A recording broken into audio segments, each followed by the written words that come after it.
Vamos a entonces iniciar con nuestra clase. Para aquello voy a compartirles pues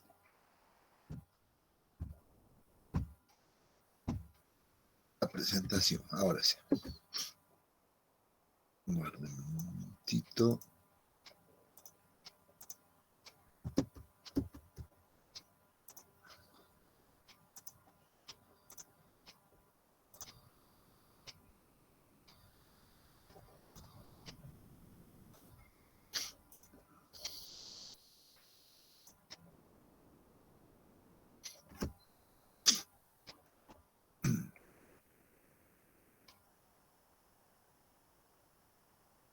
Bien, ya pueden ver, ¿verdad? La presentación, jóvenes. Sí, se ve, sí. Excelente, muchas gracias.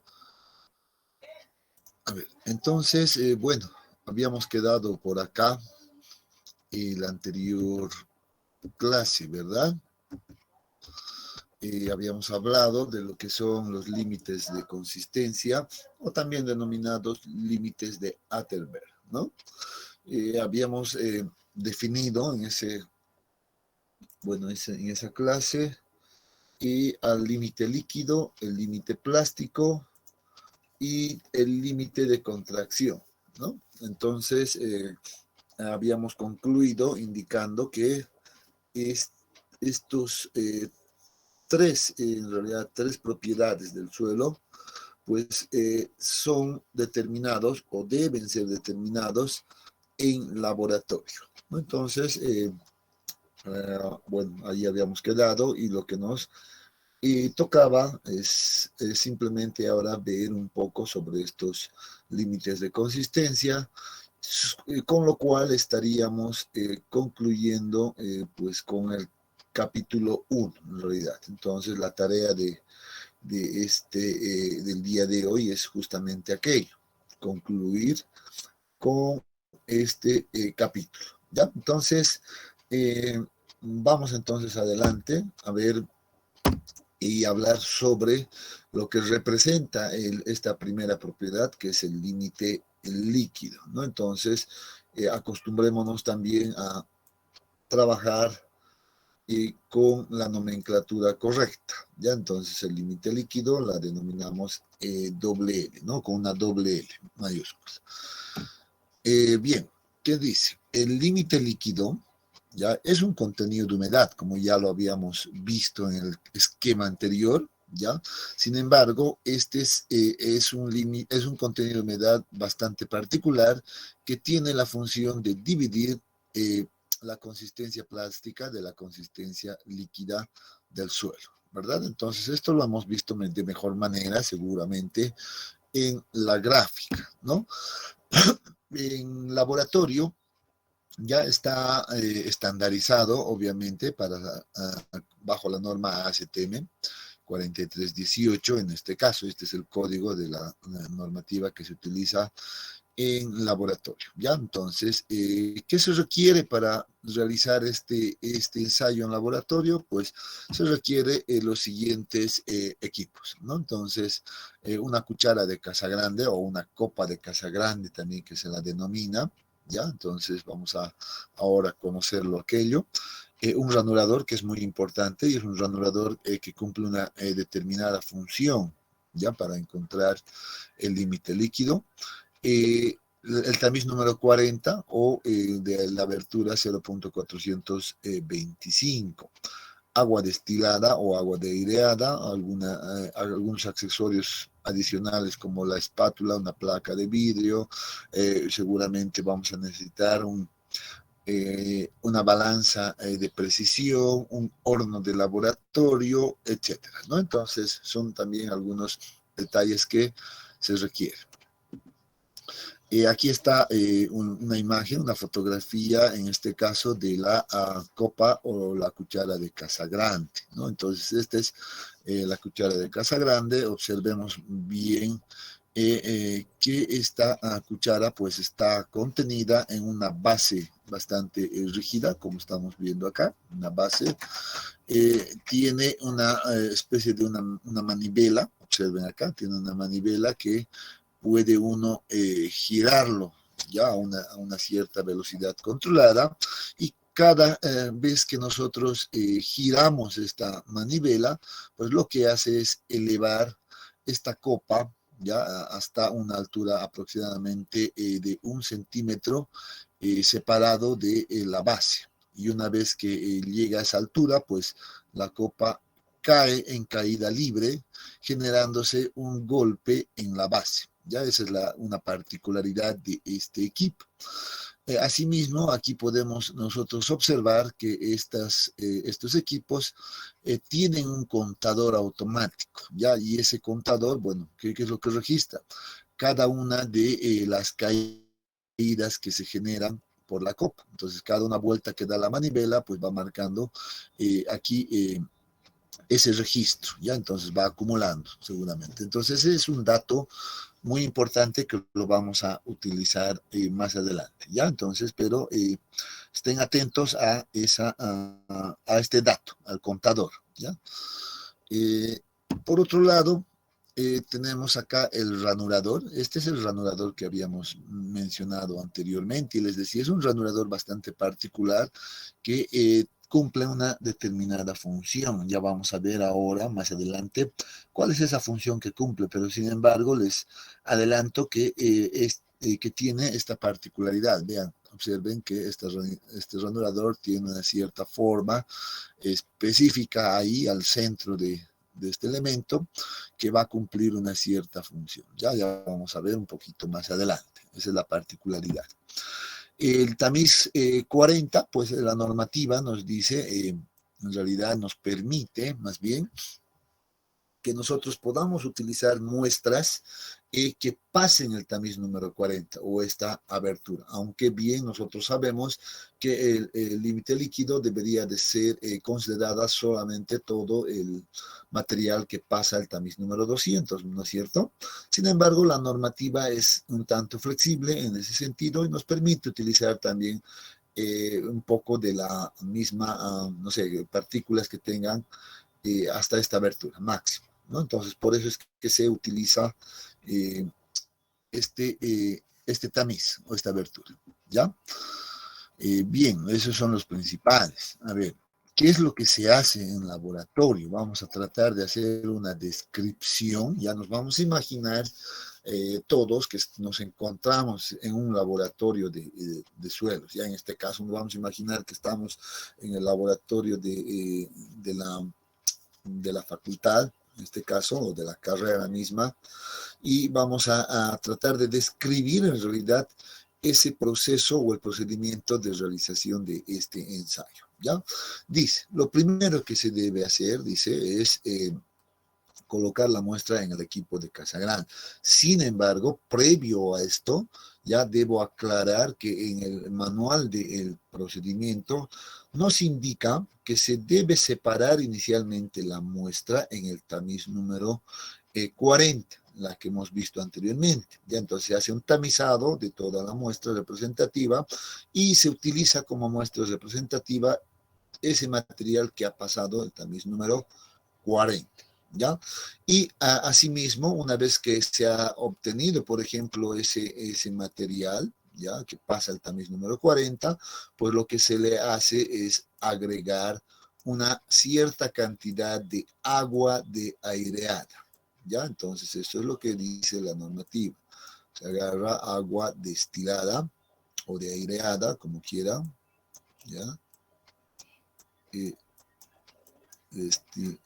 Vamos a ponerlo como destilada, ¿ya? Ups.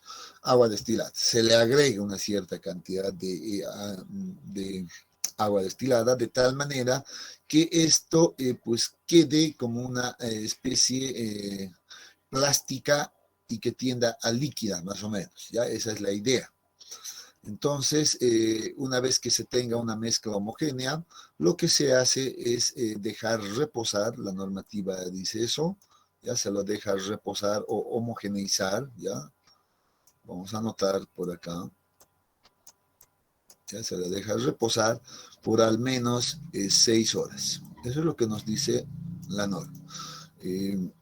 Entonces, ¿qué es lo que se hace en la práctica? Una vez homogeneizada esto, se la coloca en una bolsa plástica, ¿ya? Y de tal manera de que no pierda, o teniendo el cuidado de no perder el contenido de humedad. ¿Ya? Entonces, si se la deja reposar por 6 horas. Esto con el afán de que toda la muestra, pues después de este tiempo, quede completamente homogénea, ya a un solo contenido de humedad, que no haya variaciones. Ese es el objetivo.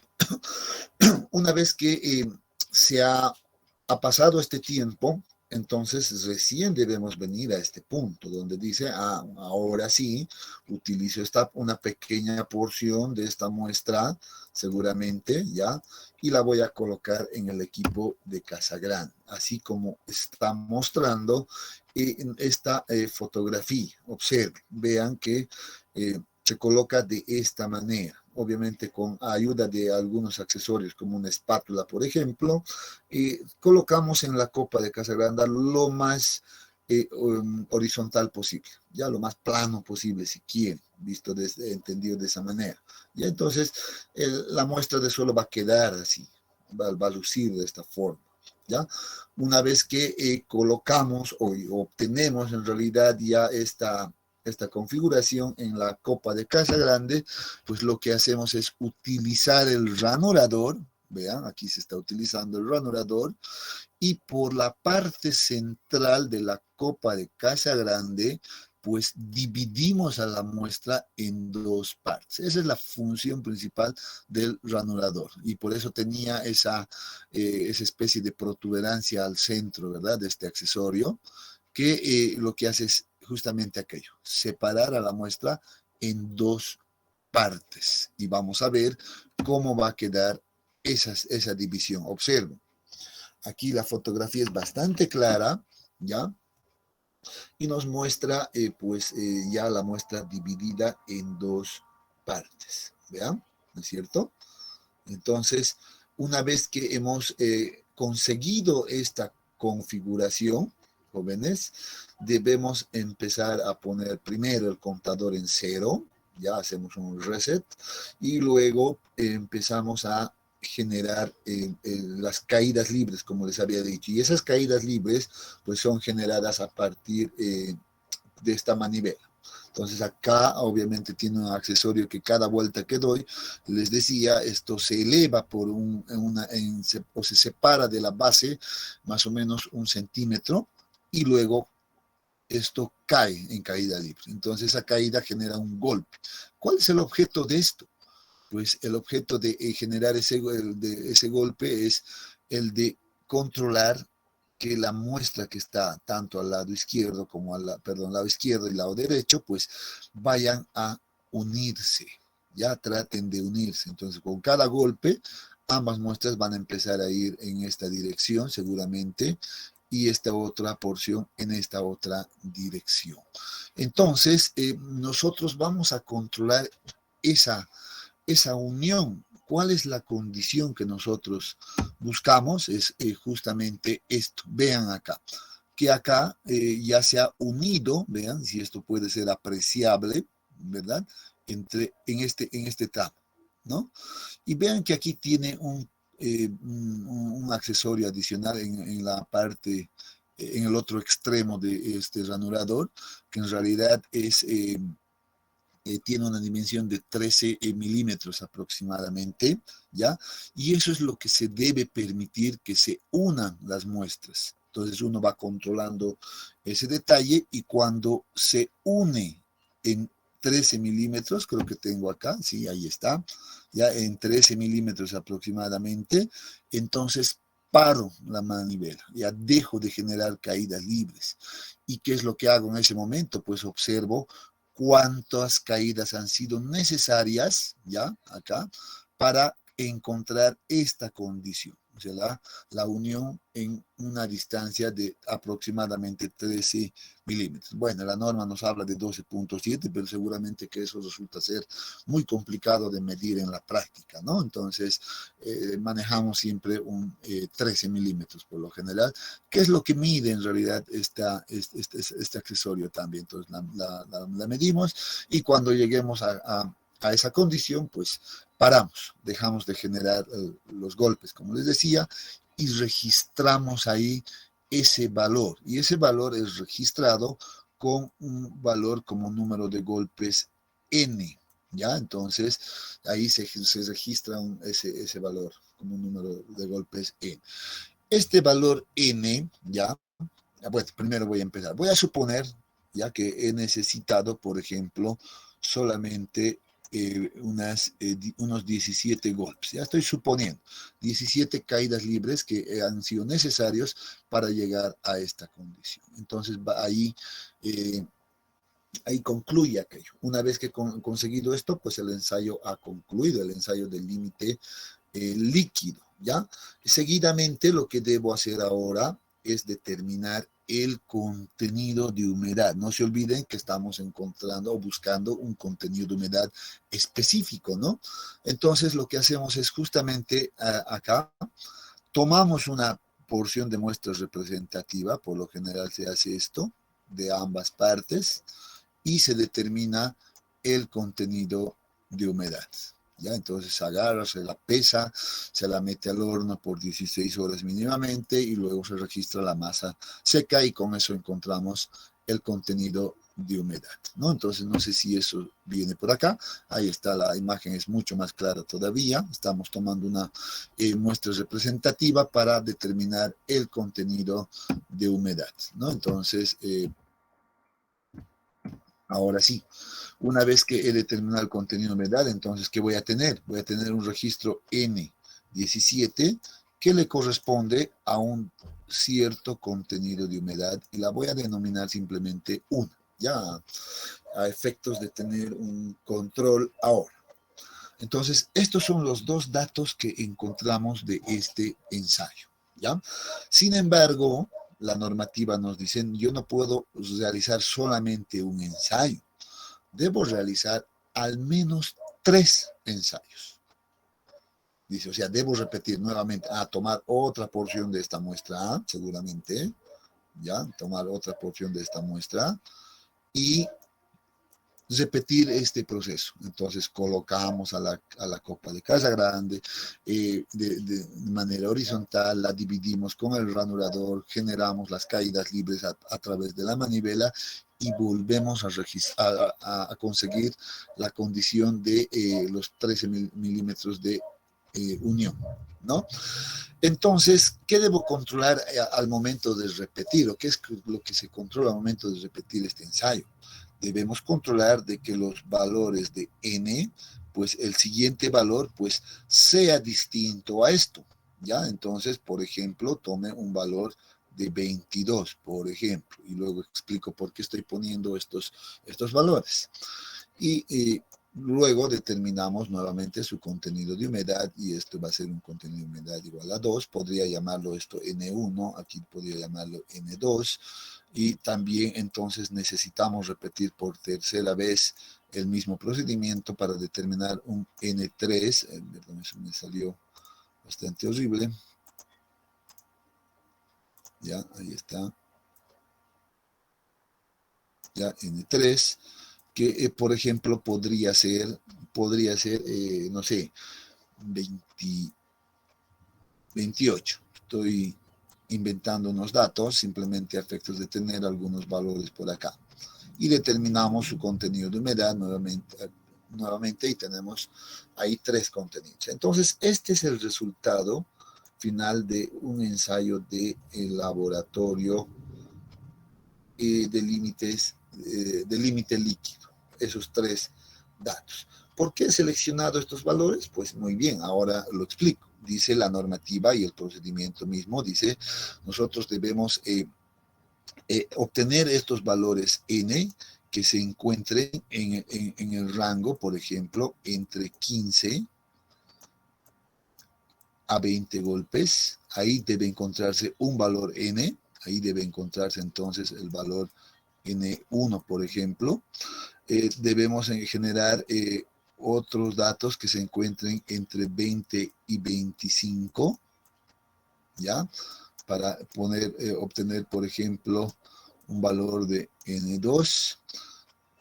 Necesitamos generar otro dato entre 25 y 30, ¿ya? Para generar, por ejemplo, un n3, y es por eso que yo he seleccionado, por ejemplo, 17, que está en este rango y cumple con la condición, el 22 que está en este rango cumple, el 28 que se encuentra en este rango. Por eso he seleccionado estos valores numéricos, ¿ya?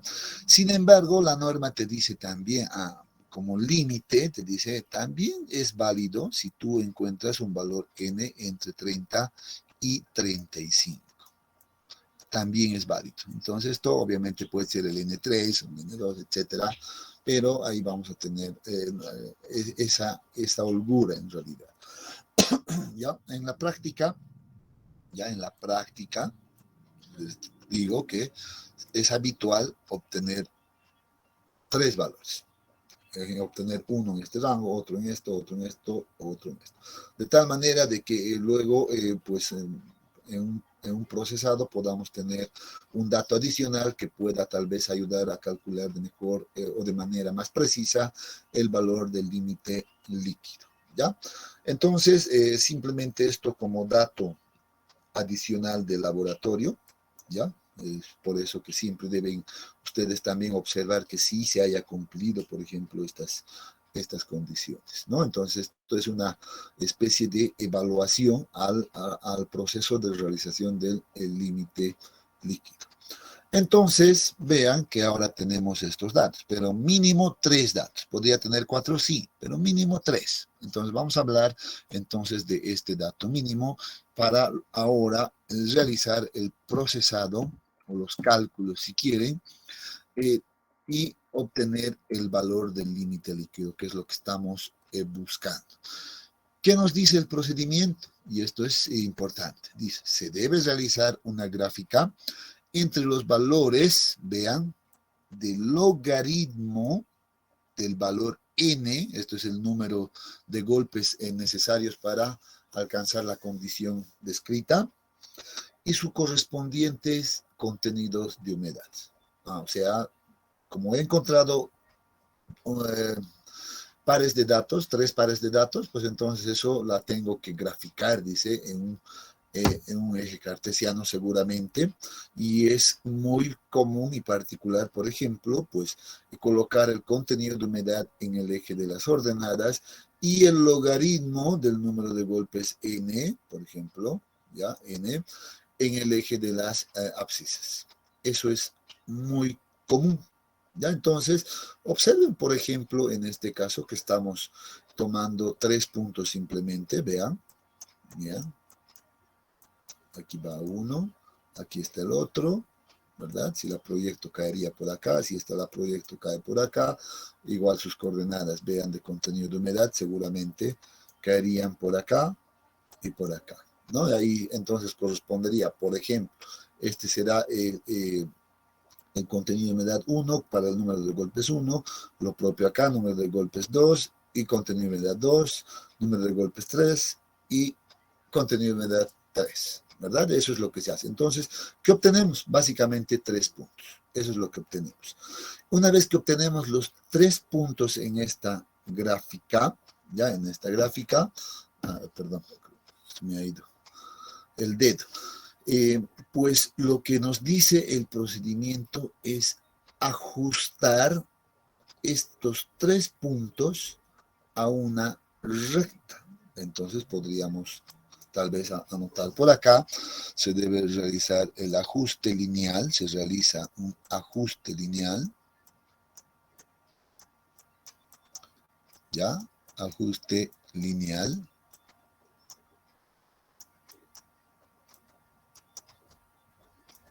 ¿Ya?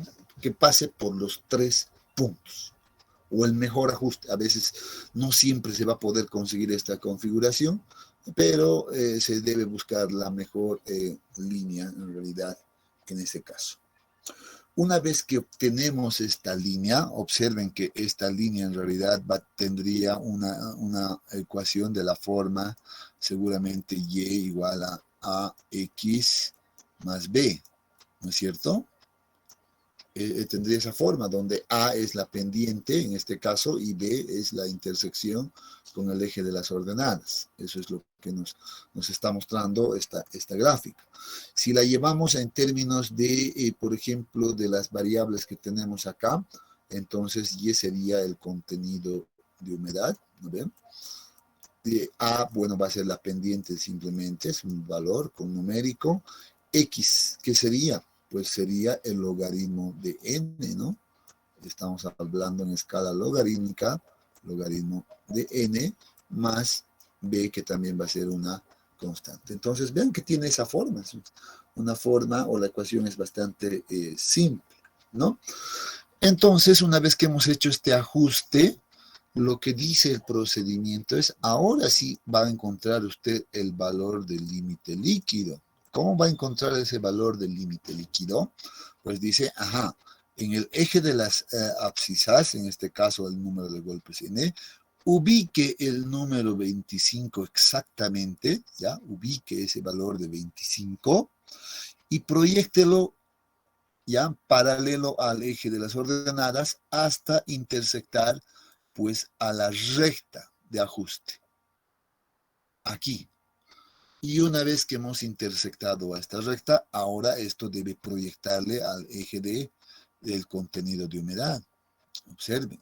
Y este valor pues va a ser el contenido de humedad del límite líquido, o si quieren, pues este va a ser el valor del límite líquido. Así de simple. No hay mayor complicación al respecto. Por tanto, bueno, yo diría, si estoy diciendo aquello, para hacerlo esto mucho más práctico, yo agarraría y diría entonces, muy bien, esta ecuación que estoy viendo acá, la voy a poner directamente en términos del límite líquido. Por tanto, el límite líquido va a ser igual a la pendiente de esta recta, entonces esa pendiente va a ser igual a, ¿no? Y multiplicado por logaritmo de n. Pero en este caso ese logaritmo de n pues dice tiene que ser igual a 25. Entonces, muy bien, esto resulta ser mucho más sencillo todavía. Tenemos el logaritmo de, bueno, 25 debo reemplazar acá, ya no necesito poner ningún otro valor de n, ya es un valor conocido. Y a estos debo sumarle pues esta constante b. Ajá, muy bien. Entonces, vean que para encontrar entonces el límite líquido a partir de este procedimiento descrito, pues necesitamos conocer estos datos. La pendiente y este valor de intersección con el eje. Seguro que esto la podemos hacer fácilmente en una calculadora tranquila, una calculadora Casio seguramente 3600. Agarramos la opción de regresión lineal, colocamos los datos de estos tres puntos, y hacemos una regresión lineal y fácilmente nos encuentra ese valor. Esa es una manera. Si no quiero hacer o no puedo manejar la calculadora, pues la puedo hacer de manera manual también. Agarro, sé que conozco estos datos, pues sé que van a tener una misma pendiente, entonces igualo las pendientes, ya sea entre este punto y este punto, este punto y este punto, y seguramente también podría encontrar ese valor, ¿no es cierto? Pero recomiendo que pues practiquemos con la calculadora. Es lo más práctico. Vean que no es nada complicado.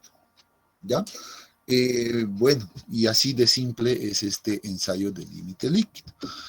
Quiero en este momento hacer la consulta si todo está claro, si se ha entendido la explicación o es que tienen algunas consultas adicionales. Los escucho.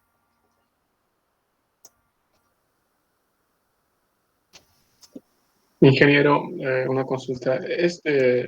Los puntos que hemos hallado, digamos, de N1, N2 y N3, 17, 22 y 28, ¿serían estos puntos de aquí?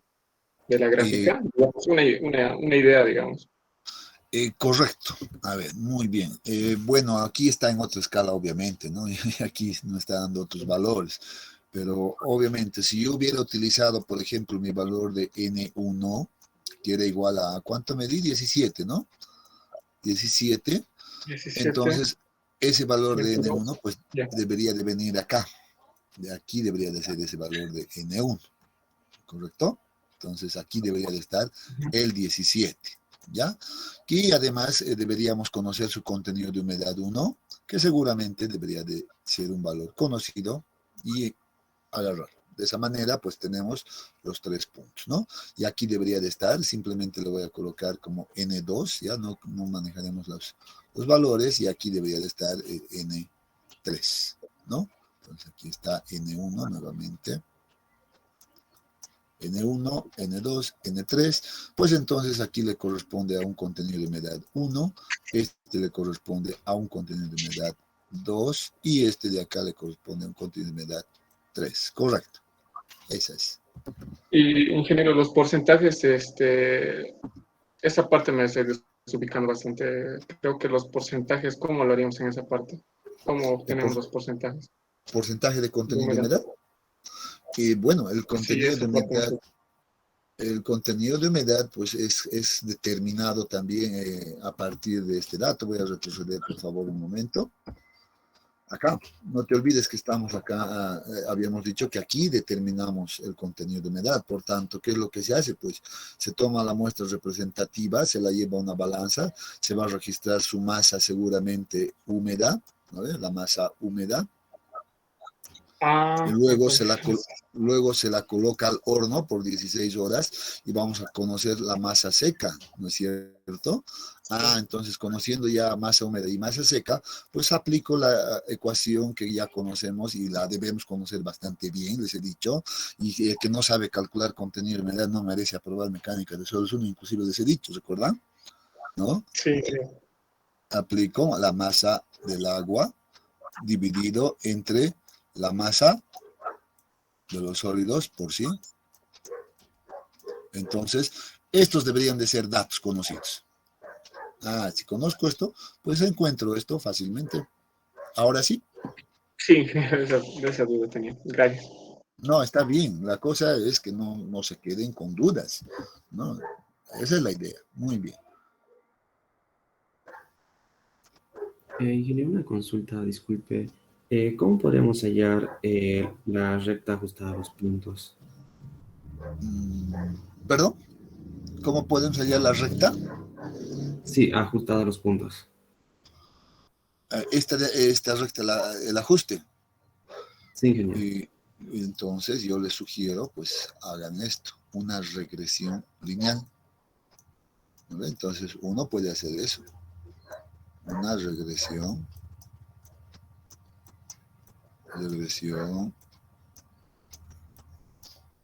lineal. Les recomiendo que ustedes agarren sus calculadores, no sé si ahora o después, y empiecen a practicar con la regresión lineal. Todas las calculadoras 3600, las básicas, pues tienen esa función de regresión lineal, ¿no es cierto? Entonces te pide los datos, te dice cuáles son los pares de datos. Ah, entonces ustedes agarran este 17, el valor de contenido de humedad. No sé, imaginemos que tengan, no sé, 30%. Excelente, entonces colocamos 17.30, luego colocamos en la otra fila el 22 que habíamos dicho, 22 que le corresponde seguramente a un contenido de humedad menor que va a ser de 25%, por ejemplo, luego el 28 y el otro dato que conocemos podría ser tal vez, no sé, un 18% de contenido de humedad y listo. Entonces, introducimos estos datos a nuestras calculadoras básicas, aplicamos la opción de regresión lineal y listo. La calculadora nos va a dar directamente los valores de A y el valor de B. Entonces, uno con esos valores, pues ya puede utilizar esta ecuación, ¿vean? Así que ya lo he puesto en esa forma en realidad y ya se los he reemplazado en las variables conocidas y ya tenemos todo. este valor no va a cambiar, siempre va a ser 25, porque la condición dice eso. Ubique el punto 25 y ese valor es el que le va a corresponder al límite líquido. Entonces, eso no va a cambiar. ¿Ya? Entonces, sugiero un poco que revisen y practiquen con sus calculadores. ¿Alguna otra consulta?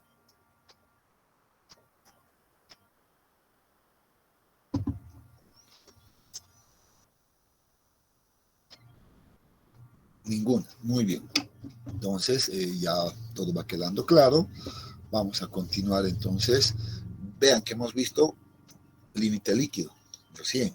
Nos falta ver límite plástico. Nos falta ver la determinación del límite plástico. Y en realidad esto es sumamente simple. Ya no merece, digamos, mucho detalle en la explicación. Es bastante simple y sencillo. ¿Ya? Y lo vamos a describir también ahora. ¿Ya? Para esto utilizamos la misma muestra en realidad que hemos preparado y hemos humedecido, etcétera, ¿no ve? Que ha pasado el tamiz número 40, etcétera. Podemos utilizar la misma muestra, ¿ya? Y lo que hacemos es esta tarea. Tratamos de quitarle, aquí está utilizando una especie de secadora de laboratorio, en realidad es un secador, y lo que se lo hace es tratar de sacarle o quitarle el contenido de humedad. De tal manera de que esta muestra que voy a utilizar para realizar este ensayo, sea lo más parecido a la plastilina. Si se imaginan ese detalle, entonces, ¿eso cómo me doy cuenta? Seguramente yo puedo agarrar en la mano y empezar a intentar darle alguna forma específica, y cuando estemos en ese momento, pues estamos listos para realizar el ensayo del límite plástico. Esa es una de las condiciones. Obviamente esto ya los técnicos en laboratorio tienen ya mucha experiencia, ya saben en qué punto más o menos parar de secar la muestra. Entonces van controlando continuamente ese detalle. Ya una vez que ya tenga esa consistencia plástica, entonces dicen, ahora sí vamos a realizar el ensayo. ¿Y en qué consiste el ensayo? Pues el ensayo es bastante simple. Yo tomo una pequeña porción de esta muestra ya casi plástica, y lo que hago es esto, con ayuda de una placa de vidrio, como estamos viendo acá, pues yo agarro una pequeña cantidad y empiezo a hacer esta especie de rollos, ¿no? Hay unos pequeños rollitos, pero estos rollitos deben de cumplir una cierta condición. La normativa es un poco estricta en este caso y nos dice que este diámetro debe ser, no sé si lo tengo acá, no está, ya debe ser muy próximo a 3 milímetros en realidad. Ya entonces, eso sí, también depende mucho en este caso, de los técnicos, ¿no? Entonces esto dice, debe tratar de ser lo más próximo a 3 milímetros. ¿Ya? Esa es una de las condiciones. Entonces, vean lo que está haciendo el técnico en este caso, con ayuda de los dedos, en este caso, la parte inferior de los dedos, lo que va haciendo es este trabajo, ¿no? Entonces va moviendo de esa manera, en ese sentido, y lo más uniforme posible. Esto es obviamente el técnico va a ir moviendo a lo largo de todo este rollo. ¿Y qué es lo que está observando? ¿O qué es lo que va a observar el técnico en este proceso? Va a observar el momento en el que aparezcan ciertas fisuras, ¿ya? Como estamos viendo acá. No sé si logran ver, ¿ya? Espero que sí. Aquí está un poco más claro, ¿vean? Empiezan a aparecer ciertas fisuras, ¿no? Entonces una especie de grietas empiezan a aparecer en el rollo. En ese momento, dice el técnico, pues yo paro el ensayo y vean que inclusive se va a ir ya rompiendo, se va a ir separando esto. A medida que vamos a llegar a ese punto donde se observan las grietas, pues automáticamente esto se va a ir rompiendo. ¿Ya? Y de hecho ya el técnico, como ya ha observado las grietas, un poquito también ayuda a que esto ocurra, ¿no? Entonces va abriendo un poco los dedos y va generando las rupturas. Entonces ese es el momento en el cual nos encontramos en el contenido de humedad que corresponde al límite plástico. Eso es lo único que debemos hacer.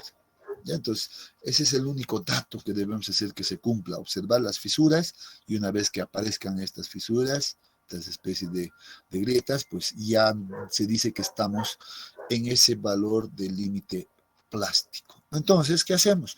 Muy bien, una vez que hemos generado ya las rupturas, pues simplemente las vamos a colocar así en un recipiente y vean, espero que estén notando, vean las grietas que se ha generado, ¿no? Una especie de fisuras en todas. La colocamos en un recipiente y ¿qué hacemos? Solamente determinamos el contenido de humedad. Así de simple. Así de simple es este ensayo. Una vez que colocamos el recipiente, entonces yo ¿qué voy a hacer? Voy a registrar la masa húmeda nuevamente que corresponde, la dejo en el horno nuevamente por 16 horas al menos, y otra vez se repite el procedimiento de contenido de humedad. Registro la masa seca y determino nuevamente el contenido de humedad. Muy bien, así de simple es este ensayo entonces. Por tanto, la norma dice, repite este proceso en 3 muestras, en 3 o 3 veces, ¿ya? En no, creo que está mal dicho 3 muestras, hay que repetir 3 veces, ¿ya? No, porque alguien puede pensar que son distintas muestras, no, en realidad trabajamos sobre una única muestra. Entonces, hay que repetir 3 veces este proceso. Ya mejor lo dejaremos así. ¿No? Entonces, bueno, ya ¿qué hago con eso? ¿Qué hago con estos?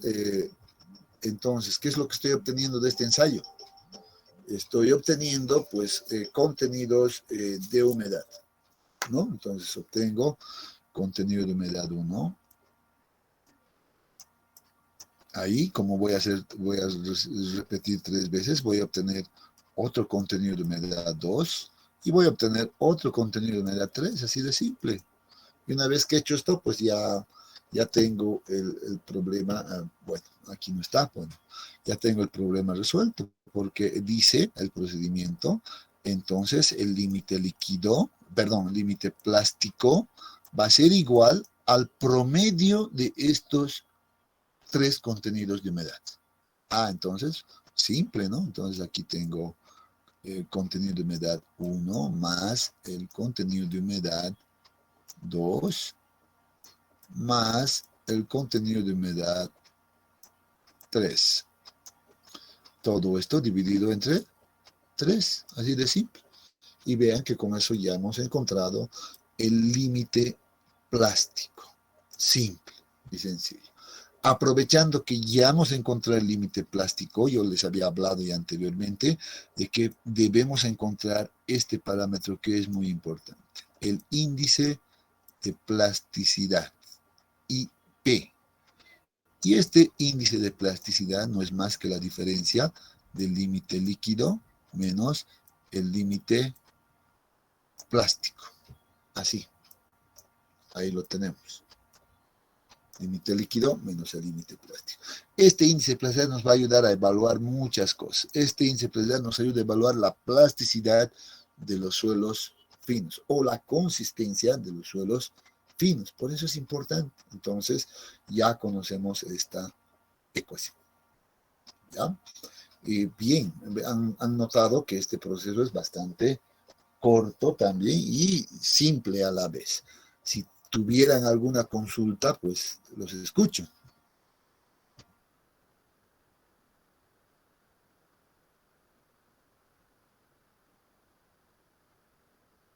Creo que no hay ninguno, ¿no? Entonces eso está muy bien. Entonces, esto está bastante claro.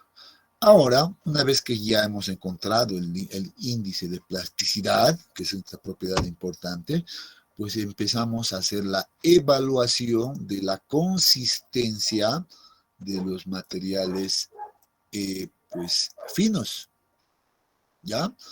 Entonces, para hacer esa evaluación, pues contamos con este cuadro bastante útil, bastante y fácil de manejar. Y decimos, observen, el índice de plasticidad puede variar, si varía en este rango entre 0 y 3, pues nosotros suponemos que el material es no plástico, o sea, no presenta propiedades de plasticidad. Entonces, no plástico. Que a veces la denotamos o generalmente como NP, que significa no plástico, ¿no? NP. Ups, está fallando esto. Ya ahí tenemos entonces ese detalle. NP, que significa no plástico, ¿ya? Y si está entre 3 y 15, dice, ese material tiene una clasificación, una descripción de ligeramente plástico.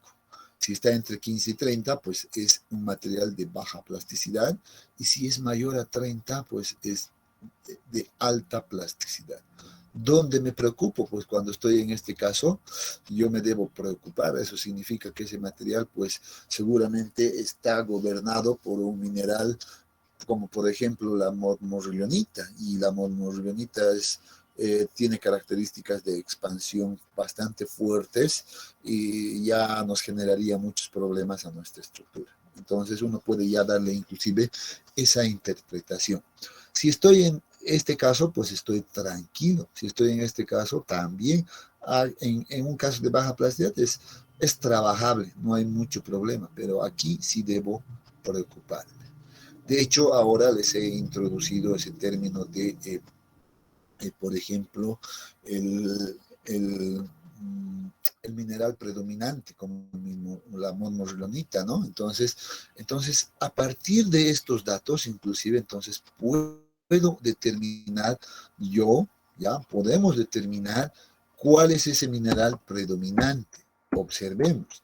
Y para aquello vamos a introducir la definición de lo que es la actividad. Este es un parámetro muy importante que nos va a ayudar a identificar el mineral principal de arcilla que hay en estos suelos o en los suelos finos. Ya por eso dice, en este caso, este parámetro de la actividad ha sido propuesto por Skempton, ¿ya? Justamente con ese objetivo de evaluar, o vean acá, cuál es el mineral predominante. Observen acá la ecuación que nos presenta este autor. La actividad la denotamos con la letra mayúscula y dice que esto es igual al índice de plasticidad, ese valor que acabamos de determinar hace un momento, dividido entre la fracción de arcilla. Entonces, o el porcentaje de arcilla que tenga mi suelo. Solo de arcilla, sin el limo. Entonces aquí ya salta algo muy interesante. Cuando yo quiera determinar cuál es en este caso, el mineral de arcilla predominante, entonces necesariamente debo conocer cuál es el porcentaje de arcilla que tiene mi muestra. Consulta, a ver, a modo de tomarles un pequeño repaso. ¿Cómo encontraríamos el porcentaje de arcilla solamente? No estoy hablando de porcentaje de finos, el porcentaje de arcilla de un material.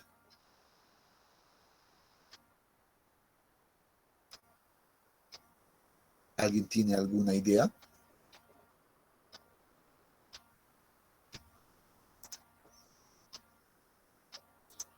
¿Nadie?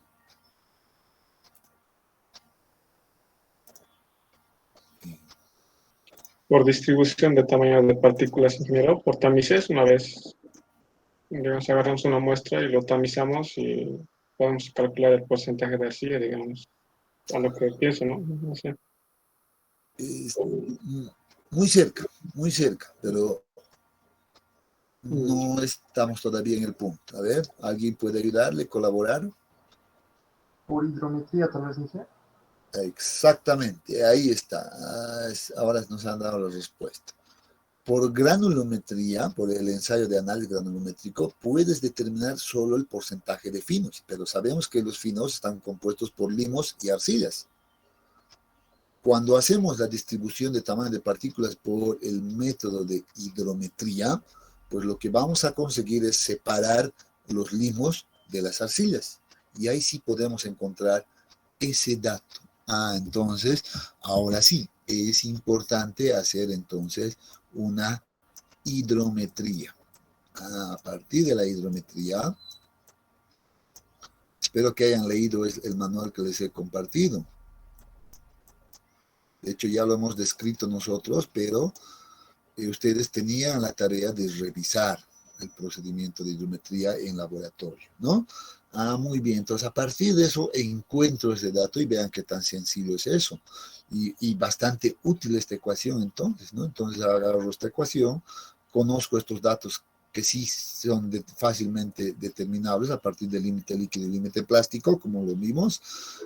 La dividimos entre el porcentaje de arcilla y tenemos la actividad también en porcentaje. Bueno, aquí está la definición en realidad que nos hacen estos autores, ¿sí? De Woodward, en este año, ¿no? Entonces dice, bueno, esta actividad ha sido definida como la relación entre el índice de plasticidad y el porcentaje de arcillas, ¿no? Entonces, muy bien, entonces seguramente va a tener un comportamiento de este tipo. Ya no vamos a entrar mucho en el detalle de la curva, sino que nos vamos a quedar bastante con la ecuación simplemente. Simple entonces la ecuación. Ah, y ahora muy bien, lo que les he dicho, entonces, ¿cómo utilizo este valor de la actividad para determinar cuál es el mineral predominante? Entonces nos vamos a ir para eso, pues a este cuadro que nos presenta, en este caso, Willow, el año 94. ¿Qué nos dice? Nos dice, vean, aquí están los valores de la actividad, ¿ya? Si la actividad está entre 0.4 y 0.5, pues vean que el mineral predominante había sido la muscovita. Si está entre 0.5 y 0.75, pues ahí tenemos la caulinita. La hilita se encuentra con actividades que se encuentran entre 0.75 y 1.25. Y miren la monolunita, la que no quisiéramos encontrarnos. Bueno, nos va a dar actividades mayores a 1.25. Eso es lo que nos dice. ¿No es cierto? Entonces, muy útil este cuadro. La actividad bastante fácil de determinar con algunos ensayos de laboratorio y que nos está dando una información bastante importante, ¿no? Muy útil por eso este cuadro. ¿De acuerdo? Entonces, para eso, vean que el determinar los límites de consistencia ya nos están ayudando a generar mucha información. ¿No es cierto? Muy bien, entonces con eso, pues bueno, tenemos ya cubierto inclusive esta determinación de la monolunita. Bueno, ¿qué hemos hecho ahora? Hemos visto cómo se determina en laboratorio el límite líquido, el límite plástico. A partir de eso hemos definido el índice de plasticidad. Bueno, con ese índice de plasticidad hemos hecho la descripción del tipo de material en términos de su consistencia, ¿no? O plasticidad, si quieren.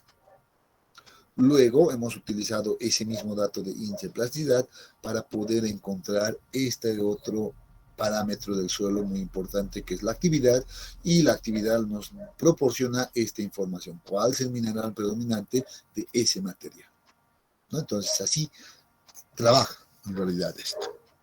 Muy bien, antes de que se nos vaya la hora, pues vamos a hablar un poco ahora de la carta de plasticidad. La carta de plasticidad es un resumen en realidad de muchos ensayos realizados tanto del límite líquido y límite plásticos. ¿Ya? Por eso dice, con el fin de proporcionar una representación adecuada de la plasticidad de una muestra de suelo, se emplea la denominada carta de plasticidad. ¿Qué es esa carta de plasticidad? Pues es esta. Es un gráfico que nos representa el índice de plasticidad versus el límite líquido en este otro eje. Y lo que hacen los autores, en este caso, de lo que hace el autor, es proporcionarnos, por ejemplo, unas líneas por acá, que la denominan la línea A, ¿ya? Y que además tiene su propia ecuación. Observen la ecuación, es una recta.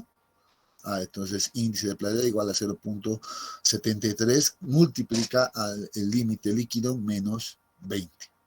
Así de simple. También nos proporciona una línea denominada U, ya esta carta de plasticidad, y que tiene esta ecuación, índice de plasticidad igual a 0.9 que multiplica al límite líquido menos 8. Entonces, también es una recta. Aquí estamos viendo. ¿Cuál es la función de cada una de estas rectas, por ejemplo? Bueno, la línea A dice, y esto lo han probado obviamente en función a varias pruebas, ¿ya? La línea A lo que hace es separar a los limos de las arcillas. ¿Eso qué significa? Que toda combinación entre índice de plasticidad y límite líquido que caiga, por ejemplo, encima de la línea A, pues va a ser clasificada como arcilla. Entonces las arcillas se encuentran acá. Arcillas. Incluido un punto que por casualidad podría darse que pertenezca a la misma recta. Entonces también es considerada como arcilla. Entonces las arcillas están acá arriba, ¿ya? Y todo lo que está por debajo de la línea A, pues corresponde a los limos. Ahí está. Todos los limos van a estar por aquí abajo. Esa es la función de la carta de plasticidad. Entonces, a veces resulta ser muy útil para ubicarnos rápidamente si el suelo que estoy trabajando corresponde a una arcilla o corresponde a un limo. Simplemente con los datos de límite líquido e índice de plasticidad ingreso en esta gráfica y observo dónde cae esa combinación y listo. Bueno, es bastante útil. De hecho, en el texto ya ustedes van a poder observar esta otra gráfica, ya que me parece que es un tanto más a detalle, ¿no? Entonces, ¿en qué sentido el detalle? Pues en el sentido de que esta carta de plasticidad, aparte de la línea A y la línea U, todavía nos proporciona una especie de rangos. Observen, agarro el límite 30, pues me coloca una línea de división. El límite de 50, pues también lo divide. Y se genera 3 zonas principalmente, una primera zona por acá, una segunda zona en este medio y una tercera zona por acá. Para las arcillas, lo mismo para los limos, vean. Aquí una zona, otra zona de acá para los limos y una tercera zona por acá también. ¿En qué ayuda esta gráfica ahora? Adicionalmente, pues nos ayuda a darle una denominación también a ese material. Por ejemplo, dicen, los que se encuentren en la zona 1 van a ser arcillas inorgánicas de alta plasticidad. Aquí no hay que llegar, no hay que tratar de no llegar, no quisiéramos encontrarnos con suelos que entren acá, son los suelos peligrosos. En la zona 2 son arcillas inorgánicas de mediana plasticidad. Entonces esto no hay problema, esto sería lo más común y nos agradaría estar en este punto, o las arcillas de baja plasticidad que están por acá. ¿Ya? Entonces, es otra manera tal vez de interpretar o de conocer a los materiales. En el caso de los limos, pues por lo general se la describe en términos de la compresibilidad o la deformabilidad. Dice, bueno, los limos inorgánicos de alta compresibilidad, eso significa que los suelos que van a estar en esta zona, pues van a ser altamente deformables. Eso es lo que nos está diciendo. Y los que están en la zona 2, pues no es alto. Aquí hay un error. Creo que siempre me olvido cambiar esto. Es de mediana compresibilidad o moderada compresibilidad. Y los que están en la zona 3 son los de baja compresibilidad. O sea, no se van a deformar mucho, en otras palabras. Acá una deformación aceptable. Aquí altamente deformables. ¿Ya? Entonces, vean que también es útil para aquello. Entonces, esa es la función de la carta de plasticidad, ayudarnos a entender de mejor manera inclusive a los suelos finos en cuanto a su consistencia. ¿De acuerdo? ¿Qué nos falta? Nos falta ver básicamente el último punto que correspondería a la determinación del límite de contracción. Muy bien, en este momento debo decir, si bien contamos con un ensayo de laboratorio, en la práctica misma no es habitual realizar el ensayo de límite de contracción en laboratorio por el tiempo que toma y la complejidad que también conlleva. Sin embargo, Casa Grande lo que nos hace es proporcionar un método gráfico para poder encontrar el límite de contracción adecuadamente, proporcionándonos valores bastante fáciles y útiles. ¿Ya? Entonces, lo vamos a describir de lo más simple posible. Ya espero que todos entendamos. Aquí nosotros vamos a recordar un poco de geometría y listo, nada más. ¿Ya? Entonces, con nuestros conocimientos básicos de la geometría plana, podemos encontrar, dice, el límite de contracción. Por tanto, el autor lo que nos dice es lo siguiente. Muy bien, usted en laboratorio cuenta con los datos, por ejemplo, del límite líquido, ¿no? ¿No es cierto? Muy bien, es un dato conocido. Y también el límite plástico, por tanto, va a conocer el índice de plasticidad. Esos son datos de laboratorio. Muy bien. Entonces, con estos dos datos, usted puede encontrar el límite de contracción siguiendo un procedimiento netamente gráfico.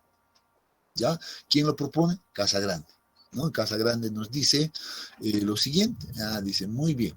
Usted lo que va a hacer, ya como primer punto si quiere, ya como primer punto, es encontrar la intersección entre la línea A y la línea U.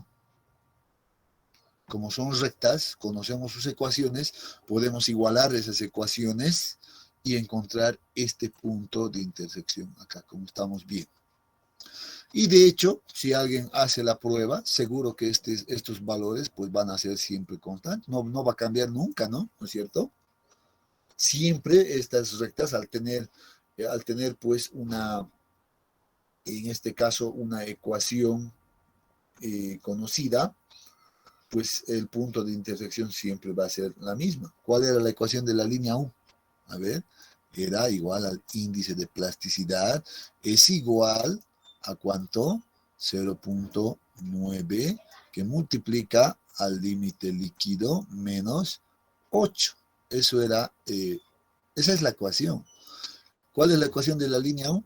Pues muy parecido a esto, es igual a índice de plasticidad, es igual a 0.73, eso sí, aquí varía ese valor, 0.73, que multiplica, este es mi paréntesis, al límite líquido menos, ¿cuánto? 20. Muy bien, entonces son las ecuaciones. ¿Cuál es lo común? Yo puedo igualar las dos ecuaciones y pues voy a tener el límite líquido, ¿no? ¿Cuál va a ser ese valor? Menos 43.5 dice. Verifiquen ustedes. Ya hagan, no se queden con simplemente este dato. Luego reemplazo en cualquiera de estas ecuaciones ese valor de límite líquido y voy a tener el valor de índice de plasticidad que dice que va a ser menos 46.4. Entonces son valores que ya van a ser constantes. Un valor constante siempre va a dar el mismo valor, no puede cambiar, ¿no? Entonces dice el autor, muy bien, encuentre este punto de acá, que la denominaremos B, ya, porque aquí hemos tenido el punto A. Entonces determinar el punto B. Ya sabemos cómo determinamos ese punto B, intersección entre estas dos rectas. Ya, muy bien. El segundo paso, dice, muy bien, ahora, el segundo paso, pues es ubicar el punto A. Entonces, ¿cómo ubico A? Entonces, ubico el punto A. ¿Qué es el punto A? Pues como tengo los datos de límite líquido y índice de plasticidad, pues simplemente tengo que venir a la gráfica A, ¿verdad? Y aquí pues tener aquello y este de acá seguramente pues corresponderá al valor de, por ejemplo, el índice de plasticidad que he encontrado en laboratorio, ¿no? O a partir de datos de laboratorio, si son datos conocidos. Entonces, de esa manera ubico el punto A. Ahí está mi punto. ¿Cuál es el tercer paso? Así de simple. El tercer paso dice ahora, con una recta el punto A con el punto B. Entonces con una recta, eso es claro. Dice unir A y B con recta, ¿no? Con una recta. Muy bien. Y esa recta pues está la de la línea de color verde, ¿no es cierto? Eso está ocurriendo. Pues vean que ahora el punto 4 ya es bastante simple y dice, ahora sí determine el límite de contracción, ¿ya? ¿Y cómo voy a determinar el límite de contracción? Pues simplemente va a ser así de simple. La intersección de la línea AB con el eje de las abscisas, este punto. Vean, está intersectando en ese punto, pues ese valor va a ser el límite de contracción. Por tanto, ¿qué coordenadas va a tener esto? Seguramente va a tener un valor de, en este caso, límite de contracción directamente, ¿verdad? Y 0. No tiene ningún valor de índice de plasticidad, 0. Entonces es un punto conocido. ¿Qué conozco? ¿Conozco este dato? Sí. ¿Conozco este dato? Sí. Entonces puedo hacer la interpolación, si quieren, o una intersección con este eje, conociendo estos datos. ¿No es cierto? Entonces aquí tengo que aplicar un poco de mis conocimientos de geometría, sí. Nada más. Aquí tengo estos datos, límite líquido, límite plástico, son valores conocidos. Índice de plasticidad. Son valores conocidos y con esto pues ya encontramos ese valor de límite de consistencia.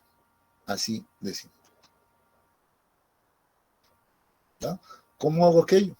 No sé, una ayuda bastante, no creo, ¿no? Geometría, interpolación, creo que no hay inconveniente, yo no lo veo complicación acá, alguna, aquí no, ni siquiera uno necesita saber mecánica del suelo, solo geometría, pero sí necesita saber estos 4 pasos que debe hacer, así de simple, lo que nos propone Casagrande. ¿Alguna consulta al respecto? ¿Cómo determinar el límite de consistencia, el límite de contracción?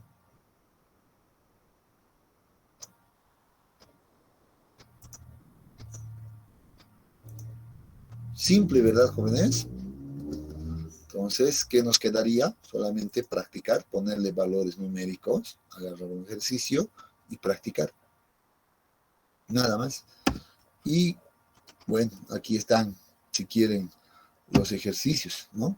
Podemos utilizar estos datos para encontrar el límite de contracción. Podrían agarrarle una captura y practicar con estos datos, por ejemplo. ¿Ya?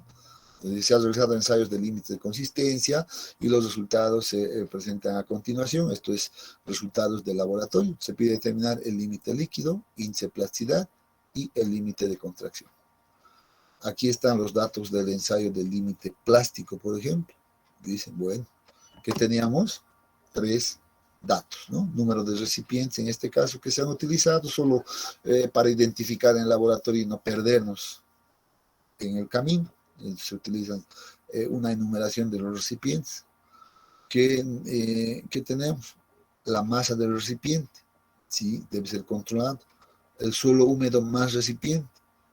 El suelo seco y recipiente. Entonces aquí lo único que hay que hacer es determinar contenidos de humedad, ¿no? Entonces, y con esto saco el promedio y de aquí voy a tener el valor del límite plástico.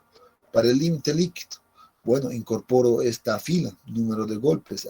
Ya sé cuáles son esos valores de número de golpes, ¿no? El número de golpes o de caídas libres necesarias para que se una a los suelos en la copa de Casagrande en una distancia de 13 milímetros, ¿no? Ya hemos hablado de eso. Dice, vean, aquí habíamos trabajado con 19, 23 y 27. ¿Se encuentran entre los rangos que hemos indicado? Sí, correcto, están muy bien entonces. Los recipientes que se han utilizado para determinar los límites, sus contenidos de humedades, aquí están las masas, cuánto pesa el suelo húmedo más el recipiente y el suelo seco más el recipiente. ¿Qué necesitamos? Tenemos los valores N, necesitamos generar los contenidos de humedad y con esto ya tengo todo. Hago la gráfica, ajuste lineal y todo lo que ya hemos hablado, ¿no? Entonces, muy bien. Si tienen, bueno, ya me he salido sin querer, pero espero que todo esté claro. No sé si o tienen alguna consulta que podamos todavía aclarar.